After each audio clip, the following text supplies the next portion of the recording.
शिवसेना पक्ष आणि चिन्हांबाबत महासुनावणी आता होणार आहे। उद्धव ठाकरेंच्या याचिकेवर सुप्रीम कोर्टात आज ही सुनावणी आहे। निवडणूक आयोगाच्या निर्णयाला ठाकरेंचा आक्षेप आहे। आज फैसला की पुन्हा पुढची तारीख हे आज करणार आहे। शिवसेना युबीटीचे नेते उद्धव ठाकरे यांनी दाखल केलेल्या याचिकेवर आज सुप्रीम कोर्टामध्ये महत्त्वाची सुनावणी आहे।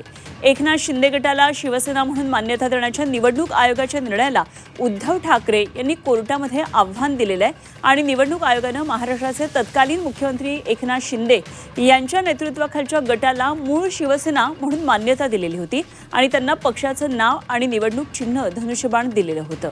त्यामुळे आज कोर्टामध्ये काय नेमकं होतंय, आज फैसला होणार की पुन्हा पुढची तारीख मिळणार याकडे लक्ष आहे। स्वप्नील जाधव माझे सहकारी आपल्याबरोबर जोडले गेले, जाणून घेऊया स्वप्नीलकडून आणखी तपशीलवार माहिती। स्वप्नील, आजचा दिवस फैसलाचा ठरतो आहे की पुन्हा पुढची तारीख पडतीये याकडे लक्ष असणार आहे। खरं तर शिवसेनेच्या दोन्ही बाजूच्या कार्यकर्त्यांचं आणि जनतेचं सुद्धा या घडामोडीकडे लक्ष आहे। काय नेमके तपशील?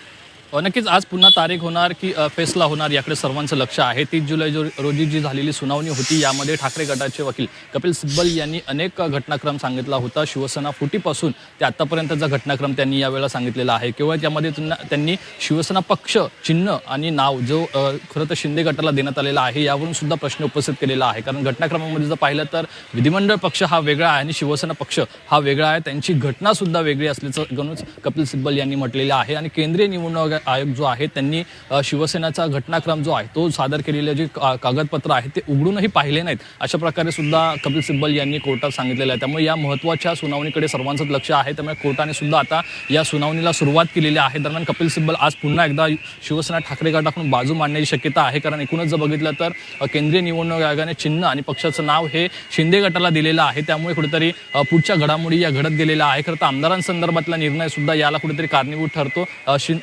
शिंदेंना चिन्ह आणि पक्षाचं नाव गेल्यामुळेच आमदार अपात्र ठरले नाहीत असं सुद्धा कपिल सिब्बल यांनी कोर्टामध्ये म्हटलेलं आहे। त्यामुळे आज नक्की आणखी काही कागदपत्र ही सादर करण्यात येऊ शकतात। त्याचप्रमाणे कपिल सिब्बल यांच्याकडून सुद्धा बाजू मांडण्यात येऊ शकते। मात्र शिंदे गटाचं टेन्शन यामध्ये वाढल्याचं पाहायला मिळतंय। कारण एकूणच शिंदे गटाकडून काय बाजू मांडली जाते हे पाहणं महत्त्वाचं आहे। कारण नवीन पत्ता खरं तर या ठाकरे गटाकडून कपिल सिब्बल उघडताना पाहायला मिळतं। त्यामुळे आज फैसला होणार की पुन्हा तारीख याकडे सर्वांचं लक्ष आहे।